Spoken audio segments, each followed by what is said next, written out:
What's up, everybody? Welcome to the Mike and Kris Show, episode number 5. Woo! I'm gonna have to get 2 hands out next time. Yeah, you will. Or you do 5 and I do Yeah, there we go. 5. Can't believe it's already December, but here we are. Holidays are right around the corner. Mm-hmm. I hear Max screaming in doing his dog thing in the background. I don't know if you can. He's wants to let him. Dog. He's sassy. He wants you to know that he's happy because he has his belly in the air right now. Okay. Yeah, he's adorable. Normally, one of our rules is anytime he does that, puts his belly in the air and makes that sassy sound, we have to stop what we're doing and get in there and give him scratches. Yeah, and then wash your hands. And then wash your hands because sometimes it gets a little sweaty. Sweaty dog belly. Hey, buddy, maybe after we record this show, okay? Do we need to go? What would? No, I think we can wait. What would we do without dogs and animals? And they bring us so much joy. What we do before we start recording the show, because they like to play and like to play a lot. They love to play. Is we go out in front and we just throw a ball around with them. They love to play fetch. I can still hear Max. Yeah, so he's still pretty sassy. But can you blame him? He's excited. He's excited for today's show. He is. So is Shadow, who's passed out. Have you even noticed I'm wearing a shirt? Of course it is. This is Mike's version of a sweatshirt. Remember when you did laundry the other day and you're like, I hung up 5 t-shirts. Yeah, it's rare for me to wear a t-shirt, but it's getting cold. It's getting colder in California.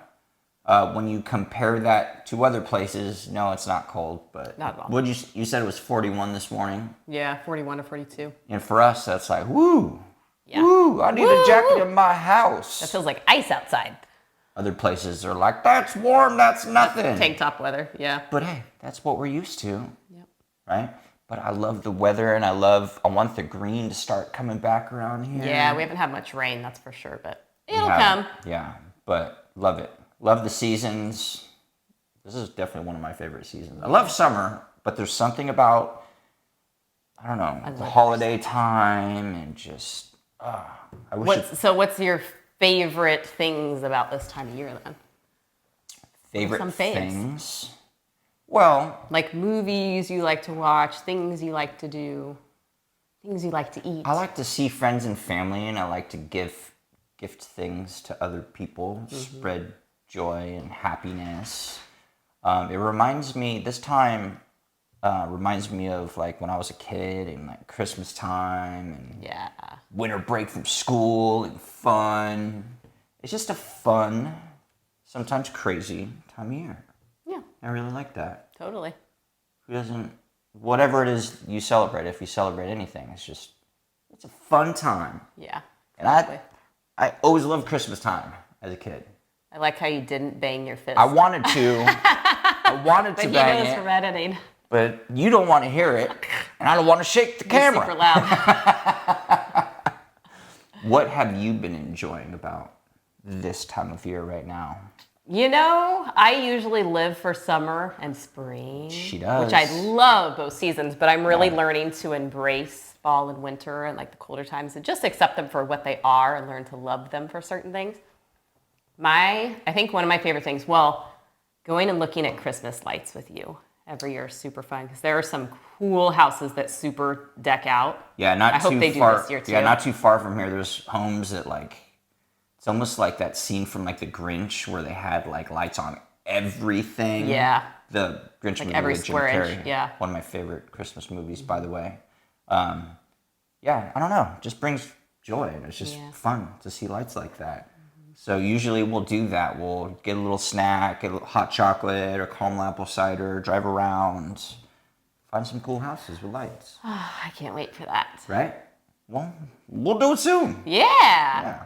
Another thing that I really love is snuggling under a blanket on weekend mornings or afternoons, drinking some hot chocolate and reading a really good book and having the fire going. We're pretty fortunate because our fireplace is controlled by a light switch. Not necessarily a real fire, but yeah, it's like... Because it gets so warm. It's just cozy. I wish it snowed around here. That would be... No. A little bit. You want to shovel your car out of snow? No, maybe like a couple times a year. I remember it probably I can remember like 3 or 4 times that it snowed here. when you were a kid. Yeah. And how freaking exciting Oh, and it fun was the that? best. That's Yeah. what I'm saying. Yeah. That's what I'm saying. We're pretty fortunate. We have Mount Diablo not too far from here. And around this time, there will be some snow up there. And it's just kind of beautiful and picturesque to see it. Yeah. I don't know. I love it. Can you tell that I love this time of the year? And I love the rain. I love the rain too. I've always loved the rain. Not everyone does, but I do. Yeah. So, well, You always have. speaking of, you said over by the fire. What do you like to do right around? You were telling me. Oh, my book. Yeah. What are you Trying to reading? hint towards this. What I are you just reading? finished this book called Proof of Heaven by Dr. Eben Alexander. What's it about? Beautiful book. If you are someone who's really open-minded, you'll probably love this book. Not everyone loves it. Not for everyone. That's cool. But it is about a neurosurgeon. That's Eben Alexander. And he did not believe in God and afterlife, anything like that, until he ended up in a coma because of a rare illness that attacked his brain. And he's a neurosurgeon. What makes it more rare is that they don't know why he contracted this illness. They don't know how he did.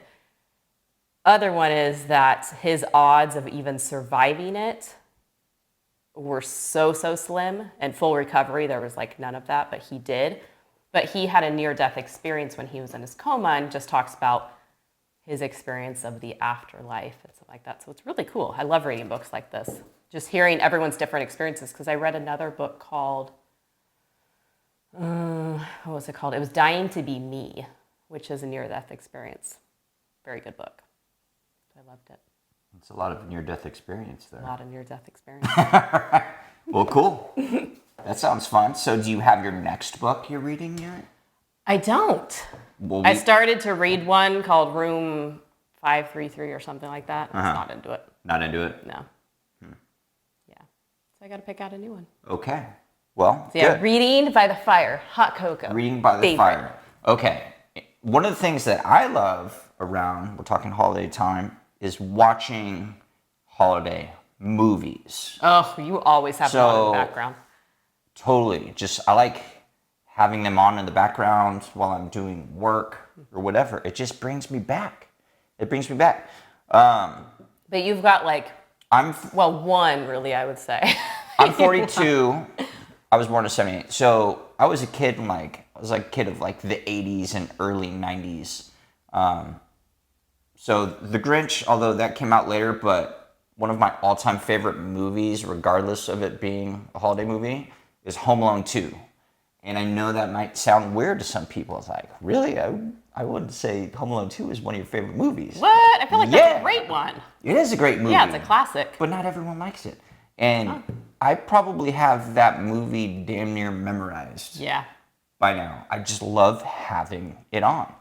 And funny story, one thing I wanted to do, or I still want to do when the time is right, is go to New York. So if you haven't seen Home Alone 2, it's Kevin, that's played by Macaulay Culkin. He gets Little kid. He gets left by his family accidentally. They fly to Florida. He flies to New York. So it's like, it shows this kid in New York with his parents' credit card just like living the life. He like checks into this awesome like hotel, and it's just really, really fun. But anyways, I thought it would be so cool to visit all the places where they filmed, like the hotel, the Plaza Hotel. Plaza, yeah. I was about to say Palace Hotel. The Plaza. Plaza Hotel.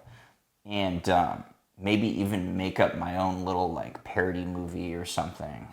I love filming. I love cinematography and stuff. And that just sounds fun. And in that hotel, I wanted to brought this out. So if you've ever seen Home Alone 2, you remember this thing. Did you get that on eBay? This is called the Talk Boy. I remember my brothers had one of these. I remember my little brother got this for Christmas back when that movie first came out. I remember it being so freaking cool. And you got to think, what's the tech like? Because the movie came out in, I believe it was 1992.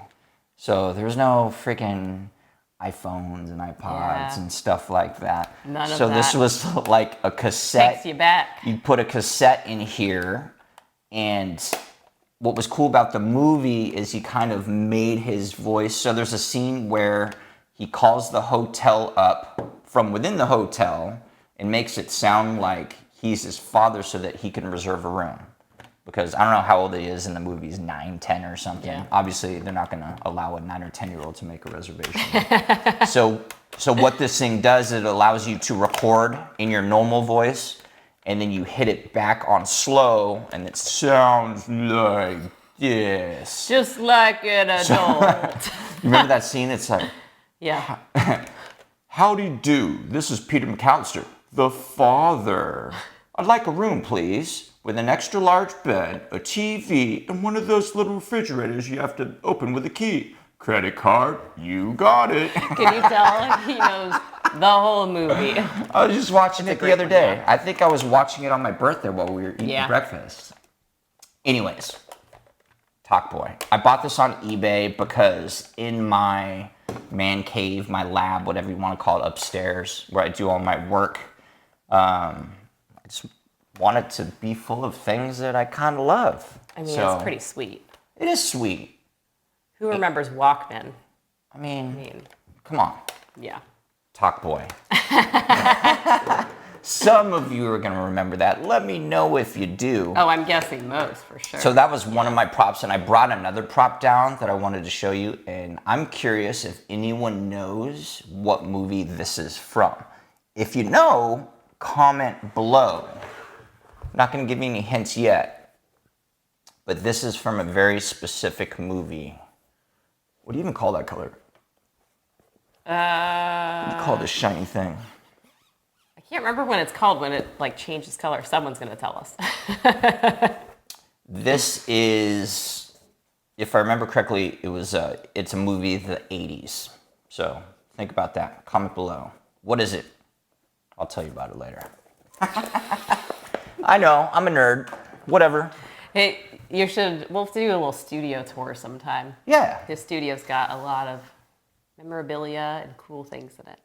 Mine's the opposite. It's fun. Yeah. I love being in my room. I love being in my room too. Stuff everywhere. It's extremely, It's how our brains are so different. it's beautifully chaotic in there. That's a great way to put it. It's extremely, what's the word I'm looking for? It's just very like stimulating. Very. Whereas your room is very like Minimalist, and relaxing. Beautiful, and very few things out. mine's like it's like party. Lots of light tones. Extreme, just like my personality. Very. But I love it. Okay, sorry to talk Home Alone 2 for so long, but it's a great movie. Watch it It's a if you great haven't. movie, yeah. So you wanted to talk a little bit about what you did this week and a little bit about friendships. Oh, yeah. This was actually a question that came in, too. Yeah. So I had mentioned, it was either on last week's or the week before's episode, we were talking about your story with addiction, how there's such a stigma around it that it can be hard to open up about those things, about addiction, about mental health, all of those kind of things, as real health issues, because there is such a stigma around it. And there was really only one friend that I had that I felt like I could really confide in and that wouldn't judge Mike or me or anything. And I was on my friend Michelle from the Whole Smiths, her new podcast, Get Wealthy. Such a good podcast. She has so many great topics, but I was the first episode. And we chatted all about friendships because she's just as real a friend as they come. And that's what I had mentioned on our show too, is how back then I felt like, I had, one person that I could confide in, and now I have a group of people that I feel like I can confide in about anything, and they will not judge me, because that's just how I've built my friendships. So take a listen to that podcast. It's so, so good, especially if you're looking for more deep, more meaningful friendships. I think you'll get a lot out of it. I'm really proud of the friends we have Yeah. now. Michelle's awesome. Her kids, She's a ride and or her die. husband, they're Her kids are amazing, yeah. Her husband. I feel like we've been friends with them forever, even though how long has it been? We were trying to think. I think it's been maybe 3-4 years? 5 years, 5 years? something like that, 4 Okay. years. Yeah, it's interesting because when we were going through the thick of all of our troubles, like let's just take as an example, when we were going through Kristen's health issues, we lost a lot of friends. Yeah.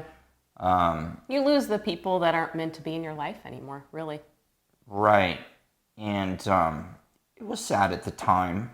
Absolutely. But eventually, time went on, and we made these great friendships with great people. Yeah. And I met a lot of new friends doing like my Ninja Warrior and movement training. And then you met a lot of your new friends through Instagram. And building my business blogs for sure. and stuff like that. And I feel like we're very fortunate. We have great friends. Absolutely. So friendships are everything. It's great to be able to have someone to talk to and just ask for advice. Yeah. Get some support. So People that want more out of life too, because that's how you and I are. yeah, And are willing to push themselves. Like that's your friends that you train with. They are people that push themselves. They're not people who just settle. I think that's huge value for you. yeah. The last time I saw them, we were talking, and I was saying, you know what? I think it's really cool that I've got these 40-year-old friends, right, that were doing these crazy athletic things that I'd say many, and most 20-year-olds can't even do. Yeah. And I'm friends with all these people that, especially when I very first started training American Ninja Warrior, there's a lot of people that would watch the show and they'd be like, hey, Mike, have you ever met so-and-so? I'm like, dude, that's my friend. Because it's like it's a small community. It's such a small-knit community. Yeah. I remember when my buddy from the fire department, his kids were like obsessed with the show. And they were supposed to come in and check out the gym. But his daughter became sick and she was upset because she wanted to come in. And I asked him, I'm like, hey, who's your daughter's favorite Ninja Warrior athlete? And they told me, and I'm like, let me see what I can do. And then within like a couple days, I just so happened to run into him at the gym. We recorded a little video. Said, hey, little selfie video. I remember that. You remember that? Yeah. And it meant the world to that kid. Yeah. It meant the world. So, yeah, I appreciate my friendships. Mm-hmm. It's huge. Yeah, absolutely. So yeah, that podcast is very good. Meaningful friendships are everything. Everything. Okay. So, what are we talking about today? Let's take a little turn into the land of depression. You made it sound so fun. I'm like, let's go from this topic to, the theme of today's episode is depression. So that's what we're chatting about. I better drink some water before we get into this. Okay, so depression. Very real thing. It affects pretty much everyone. Yeah, in one way or another. I've dealt a lot with it. I've dealt a Kristen lot with has it. dealt a lot with it, and it's a problem and needs to be talked about. Yep. And there's nothing wrong with admitting that you have or have had depression. Yeah. Because absolutely. the more we find out and talk about these things, we realize there's things that we can do to improve it and make it better. So, what was it that you wanted to talk about? So let's start. I guess this kind of goes hand in hand with when you were dealing with your addiction, because one of the hardest times in my life was when 2 months after my last surgery in 2011, I ended up back in the hospital. And a month prior to that, I had been really, really sick, had no appetite, had no energy, just felt awful, and just felt myself slipping into this deep, dark depression. I knew something was wrong, but I didn't know what. And it took me a full month, because that's just who I was, to call my doctor and She's tough. tell him something was wrong. Because I was just in this mindset of anytime I called my doctor, it was never like, awesome, keep up the good work. It was like, come in for tests, here's medications. Almost like, now have a hospital stay. would you say it was almost like, here we go again? 100%. Okay. So it took me always getting to the point of I can't do this anymore to call my doctor. And I remember that moment because you wanted to just take me on a drive to the beach, not even get out of the car, but just drive me along the beach because I was struggling so hard and I didn't know what was going on. And I remember thinking, I don't even have the energy for that. And looking back, I'm just like, whoa, that's crazy to not even have the energy to sit in a car. Yeah, I kind of remember that. And I remember walking up the stairs here, and by the time I got up to the top of the stairs, I collapsed because I had that little energy. My body just let go. And so I laid in bed, I called my doctor. Fast forward, the next day I end up getting an endoscopy, which is where they put a camera down your throat. So they put you to sleep, put a camera down your throat. My doctor was saying, I don't know what this is. It's not Crohn's. Like, there's nothing in your stomach. Everything looks okay there, because I was so nauseous all the time. And kind of fast forward, I was very fortunate because my doctor is someone, because not all doctors are like this, but my doctor is someone who is willing to learn from anyone. He didn't care who it was, and it happened to be medical school students that came in. There's like a group of 5 of them or something. Were looking over my chart because he couldn't figure out what was going on, so he asked them to take a look at my chart. They looked at a pattern of my medication usage. Instantly, one of them said, I bet she has adrenal insufficiency. Adrenal insufficiency is when your body stops producing cortisol. When you do not have cortisol in your body, it is the hormone that wakes you up in the morning, that puts you to bed at night. It regulates so much. You cannot live without this hormone in your body. It also sent me into the deepest, darkest depression that I have ever known. And on top of dealing with such a severe hormone imbalance, which very thankfully they discovered because they had to do the right test to figure this out, Mike was dealing with his own issues with withdrawals and really not doing your best, but also you were pushing yourself so hard during that time and getting out of the hospital every day and walking those hills, which you could talk about. But I was remember feeling major depression as well. Oh my gosh, it was one of those times where we'd already been through so much and life just got 100 times harder that day. And I was admitted back to the hospital. I was filled with regret because I thought that I had this surgery and then was only getting worse. Everything that I feared before surgery came to life in real form. And gosh, I even just get so emotional thinking back on that time because I will never forget that I was in my hospital bed one day and I wished that I weren't there anymore. I wished that I weren't alive anymore. Not to the point where I would kill myself or, commit suicide, something like that. You were over it. But I was done. I was so freaking done. Everything just hurt too much and I couldn't take anymore. And I know that Mike was hurting so much, and before he had been always just my constant rock. And I knew that he couldn't carry my burden as well in this moment. So it was, oh gosh, it was the hardest time. It was the hardest time of our lives. Hardest time of our lives. It was our rock bottom, and it was only up from there. Yeah. But life had to show us how shitty things could be and could feel so that we could make our way out. Absolutely. And show others in the future, like today, that there is a way out. There is a way, because the forums aren't going to tell you that.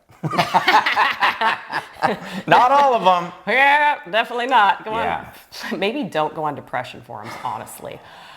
Okay, so we're at this time that was coming up on about 10 years ago. We were both at our darkest time, but kind of rewinding from that, because I had dealt with depression throughout my life, so that feeling was unfortunately familiar, So the first time I really remember dealing with depression is when I think I was 13 years old, and it was shortly after I'd been diagnosed with Crohn's. I was in 8th grade. I think it was at the beginning of my 8th grade year, just after I turned 13.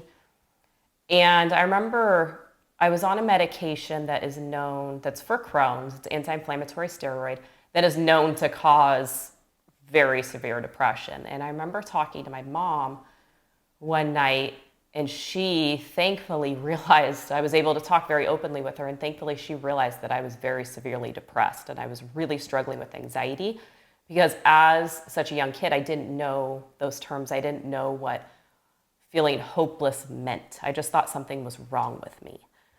And so that kind of started my journey of, I was put on antidepressants. I was put on a medication called Paxil.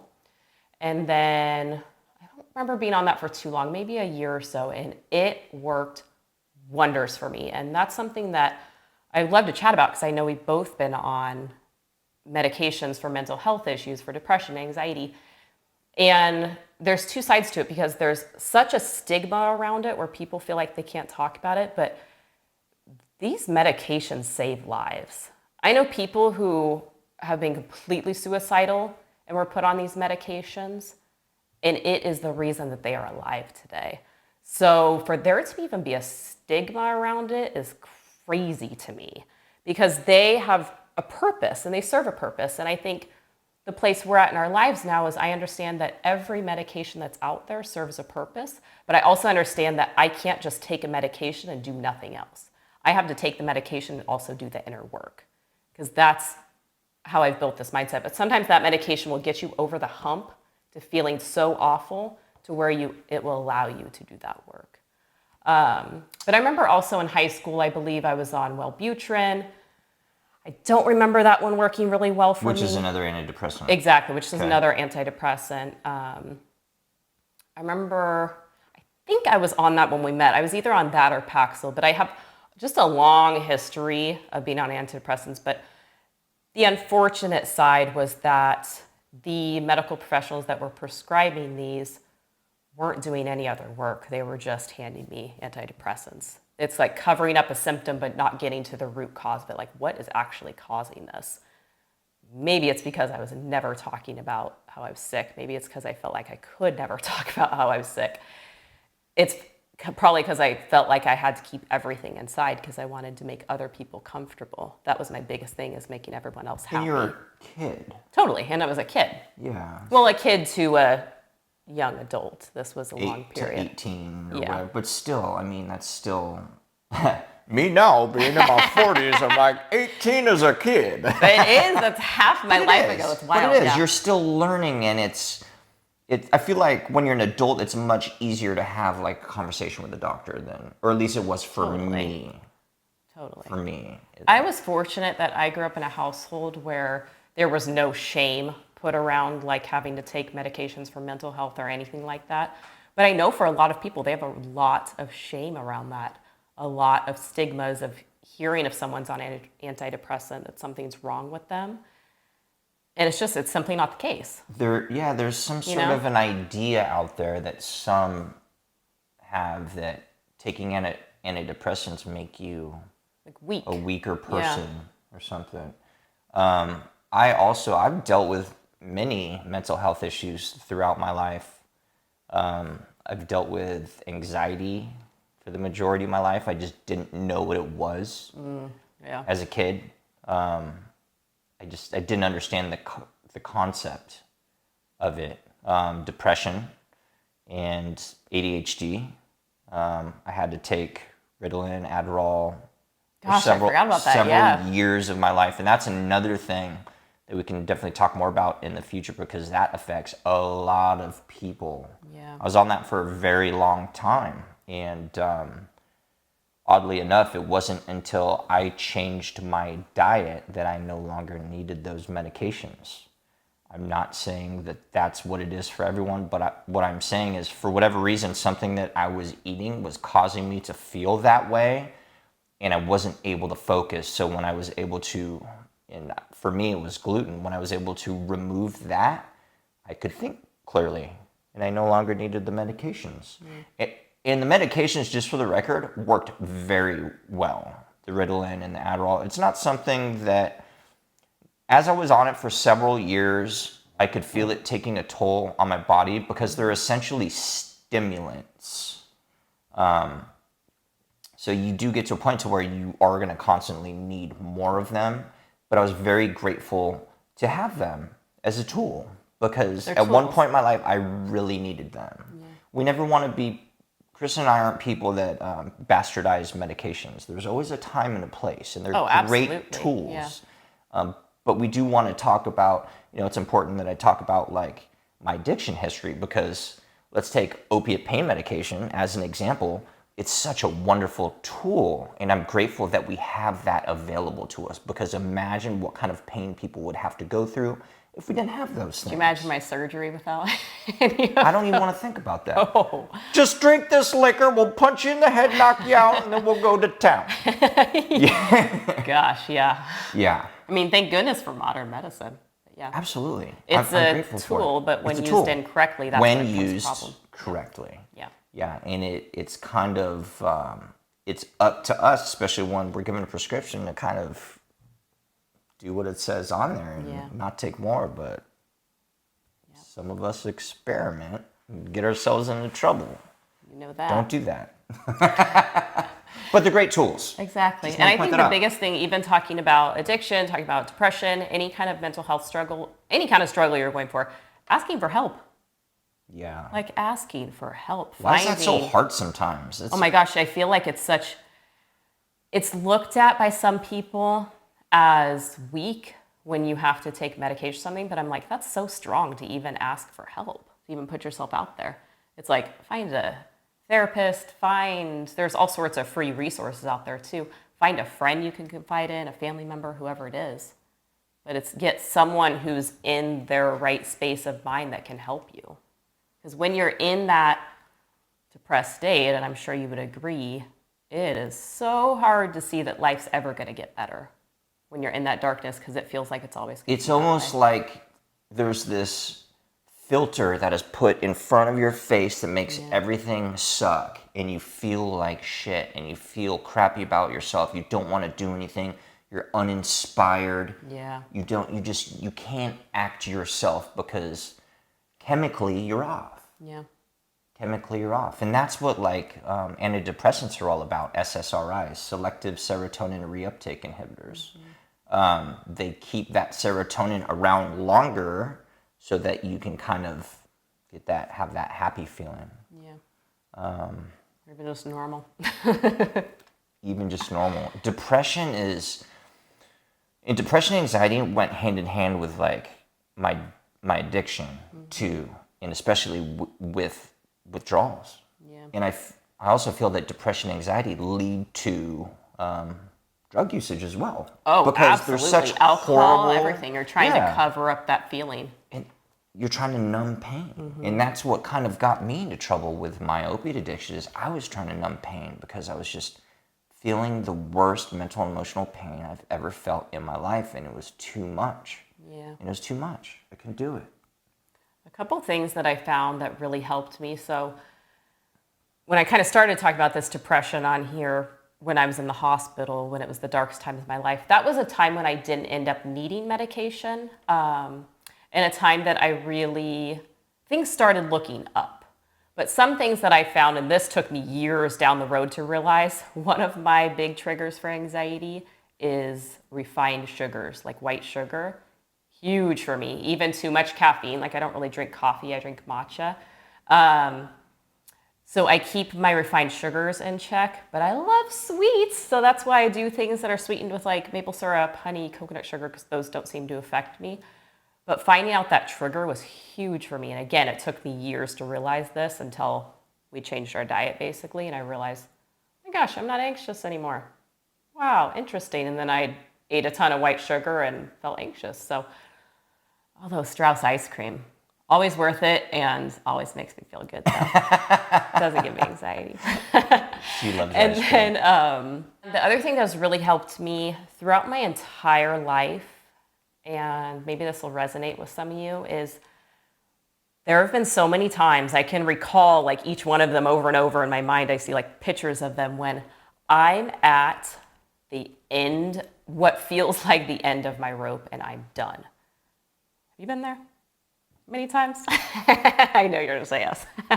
Sounds like a rock bottom to Rock me. bottom, yeah, even a mini rock bottom, Even a but little just mini something bottom. where life feels so hard and everything just feels like such a challenge. What has helped me immensely is asking for help. I don't care if you believe in God, the universe, source, higher power, spirit guides, whatever it is that you believe in. I would say, I cannot do this alone anymore. I need help. And that, from that moment on, I did that in the hospital bed. I called out literally out loud. I was alone in my hospital room. I said, I cannot do this anymore. I need help. I need help. From that moment on, it is something that this earthly body cannot explain. It has always gotten easier.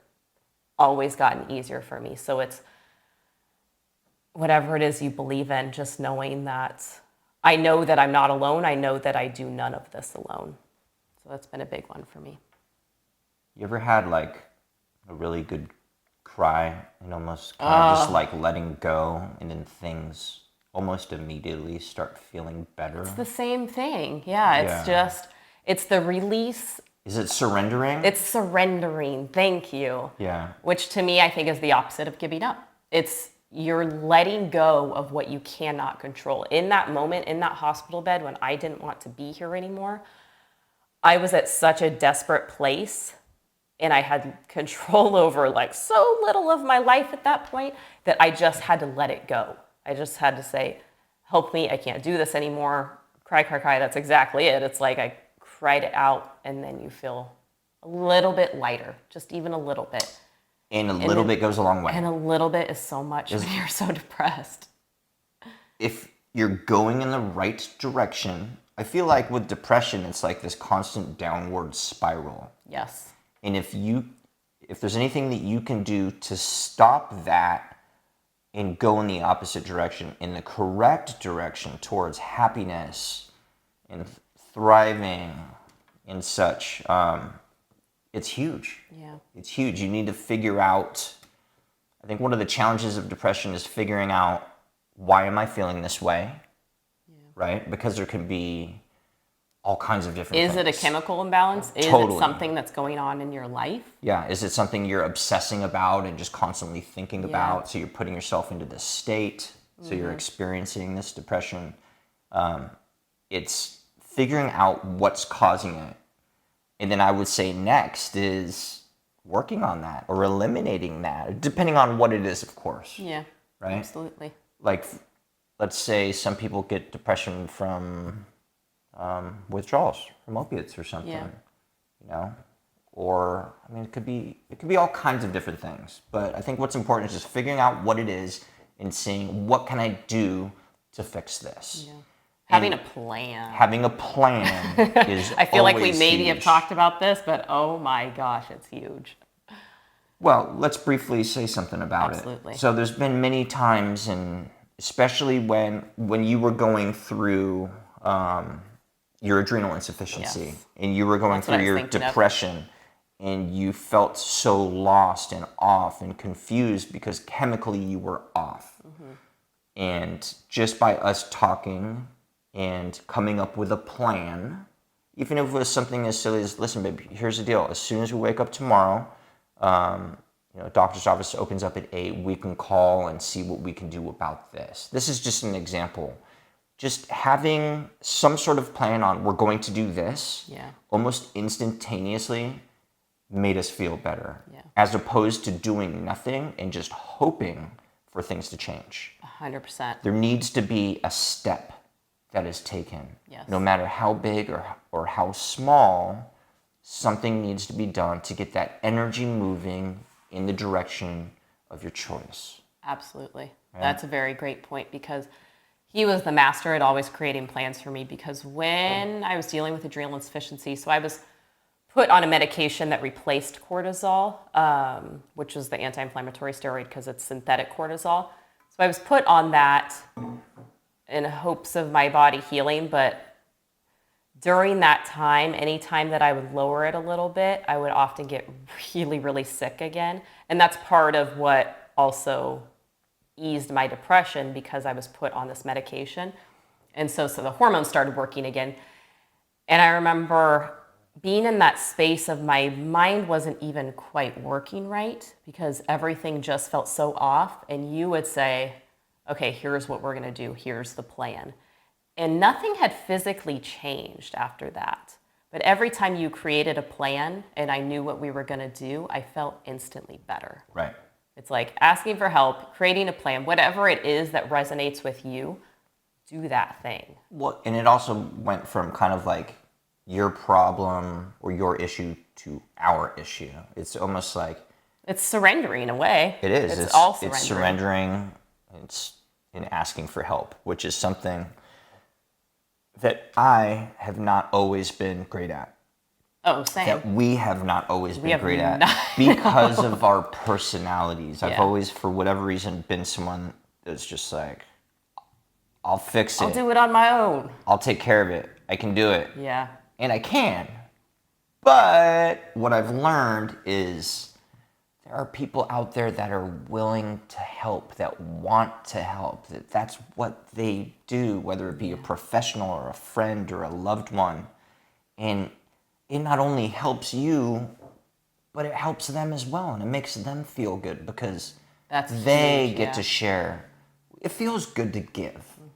People want to help. Does That's it not a big feel one. good to give? Whether Oh, it's a absolutely. gift, a present, or We give all the time. It's my conversation. favorite. Yeah. It's giving is where it's at. Yeah. Yeah. Yeah, just know that people want to help. And also, I think we can both agree that it is so hard when you're in the thick of it and everything feels so dark and so depressing that it's so hard to know that it's going to get better, but just knowing that it will get better. It's never going to stay as dark as it is right now or wherever you end up forever. It just, life doesn't work that way. When you're depressed, it feels like the world is crumbling down around you. Yes. And your thoughts are so negative They that are. it's making everything way worse. They're negative, even if you're not a negative person, because Absolutely. chemically you're off. Yeah, I've been there too. And just always remember that things can and will get better. It's allowing that space, it's surrendering and just allowing that space for what's possible because things can change at any moment. You never know who's going to step into your life that could change everything. Yeah. Now, I would like to say this, in addition to, medication helping, of course, one of the best things, this is just my personal opinion, that you can do for yourself to combat depression is move, work out, exercise. Again, the last thing you want to do when you're depressed. You don't want to do it. Holy cow, yeah. You don't want to do it. Any therapist, psychiatrist will tell you that. Yeah. Like you need to move. I don't know physiologically what exactly is causing that change, but it works. It works. And it may not take the depression completely away, but I guarantee you're going to feel a little bit better. Especially if you can get outside. Yeah. I know not everyone's able to when it's super cold out, but if you can just get a little bit of fresh air, even moving in your living room, just do whatever you can. Whatever you've got. Do things that you enjoyed. Watch things that make you laugh. Like, break the cycle of feeling sorry for yourself. So think to yourself, like, what is it that I enjoy? What is it that I can do to break this cycle of feeling bad for myself? Absolutely. And sometimes scrolling around on our phones isn't the best thing. I would say avoid social media unless there's a few accounts that you really, really love and that really lift you up. Social media is a tough I hope to place. be that. We We hope to be that. We hope for to sure. empower you. Exactly. I'll say whenever we go on a hike up in the hills with the dogs, I always come back a better, happier person.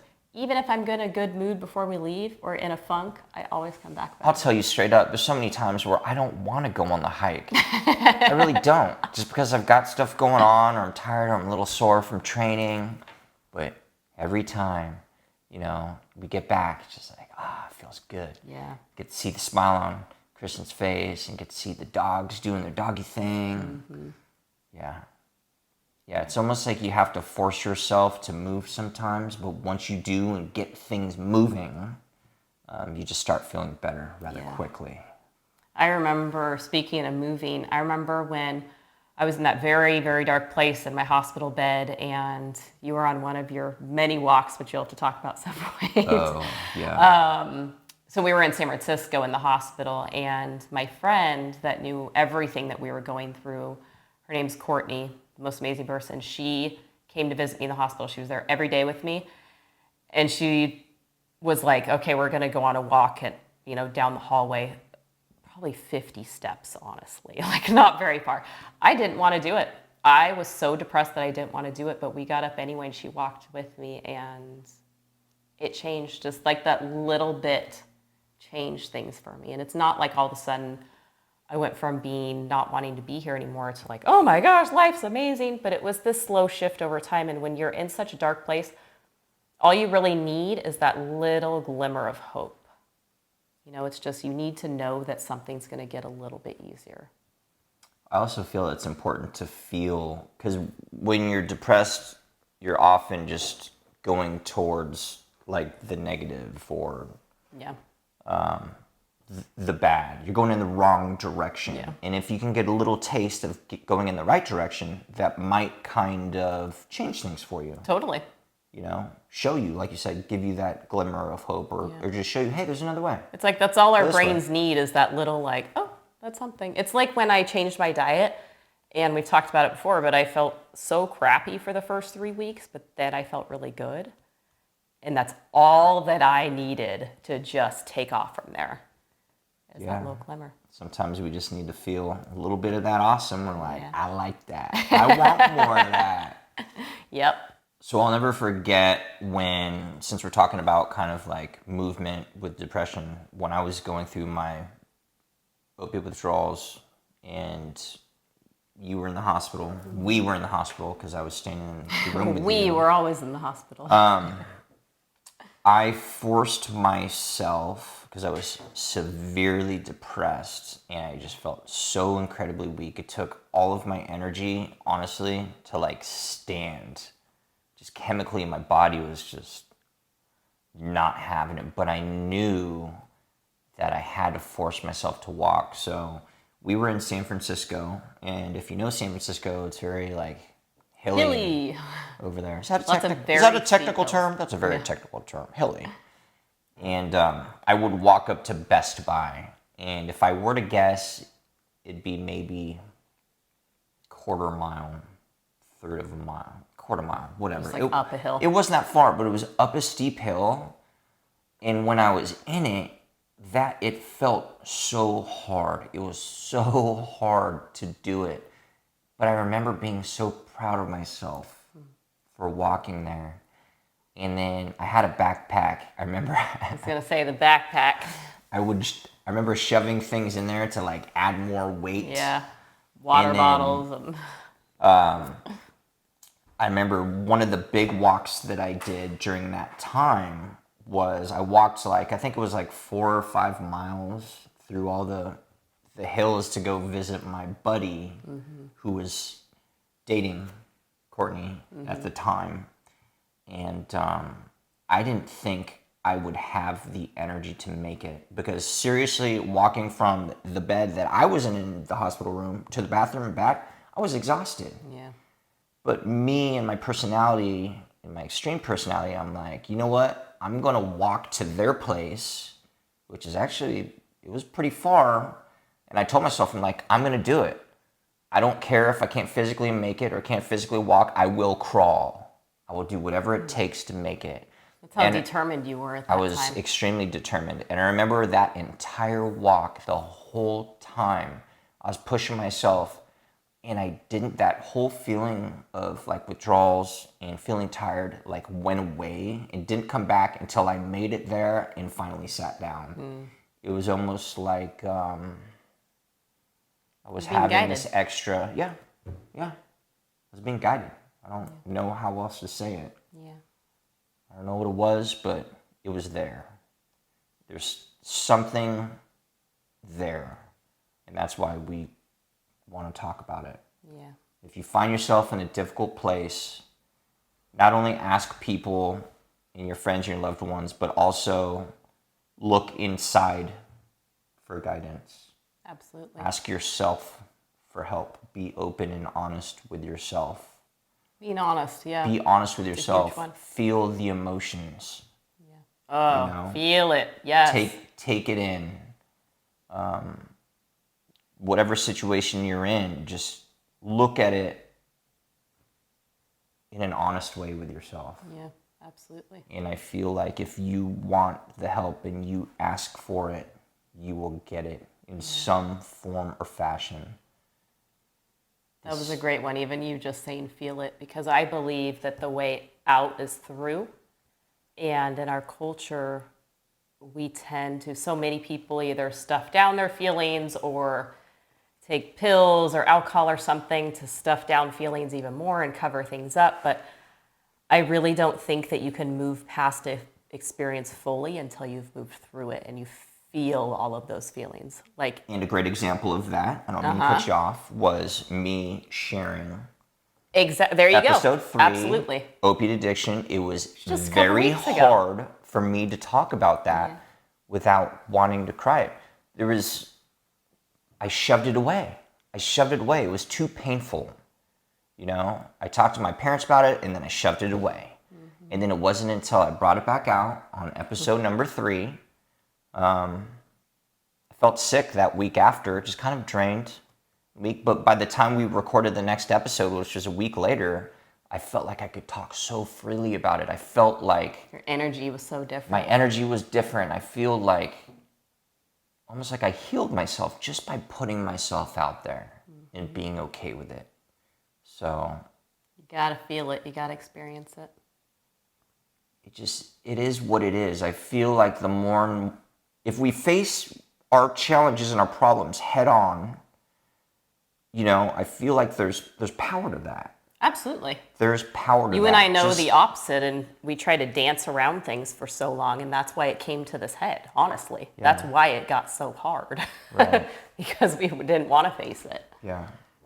So that's one of our goals in sharing, you know, us going through mental health issues is to let people know you're not alone. And You are far from alone. it affects many, many people, whether they know it or not. But our goal is to share and to help you, let you know that you're not alone and that you can do this and you will do this. And always remember that things will get better. Today, if you're feeling depression, you might be thinking, I'm never going to get better. And that's exactly how I felt when I was in it. Same. Because chemically, that's just what happens. So when you know that that's not the case and know that there's people that you can talk to, there's medical professionals that you can see, and then you can do things like exercise, eat healthy, sleep well. You know, there's many, many things that you can do to get yourself out of it. So you don't have to do it alone. Ask for help. And you build your toolbox so that way Build if your you deal with toolbox. it again, Yeah. you've got all these tools there that help you get through things. Absolutely. It just makes it easier every time. That's why I'm no longer scared of depression, anxiety, illness, anything like that, because I know I have all of these tools at my disposal these days. And I know that I can never, ever go back to where I was. It's not even possible because we've both worked through that, you know? We've been there. There's no reason to. Exactly. We learned the lesson. It was a gift. Oh, a A gift. gift wrapped in sandpaper, Harsh sandpaper. right? Like grade Z sandpaper. But if it weren't for those shitty times, we wouldn't be the people we are today, and we wouldn't have the opportunity to help others. So we had to go through that. Absolutely. But we have no desire to go back there Your universe. because it sucks, right? Absolutely. We have other challenges. Yeah, Yeah. exactly. Okay. Yep. Well, I think this is a great place to stop. Yeah. And I totally just like spit when I talk. The things that happens to everyone. Real life. So if you're going through a hard time, ask for help. You're not alone. Let go of what you cannot control. You are not alone. We are the living proof that you can start at the freaking bottom and work your way back up to a life that you love. And you can and you will. Yep, absolutely. All You just right. gotta want it. If there's this is, I feel like, a topic that we'll be talking about definitely in the future. Totally. Depression, anxiety, mental health issues, ADHD, whatever it is, because Anger, everything. these are things that we've learned through living it. Yep. And it's important. So ask questions. They're very helpful for us, and we want to put the information out there that you need. Exactly. So It guides our content. it totally does. Drop a comment, hit the like button, Exactly. subscribe if you haven't already. Yeah, tell your friends about us. Tell your friends. You got a friend that's struggling, that's a great thing too. One last note on depression. Yeah. If you're experiencing it, go back to something that helped before if you've ever felt that way. If I'm ever feeling like in a funk or unsure about something, I'll go back to like a video or a podcast that I listened to in the past and find that help again. Perfect. Yeah. Love it. There you go. All right. See you next week. Yay! All right. Peace.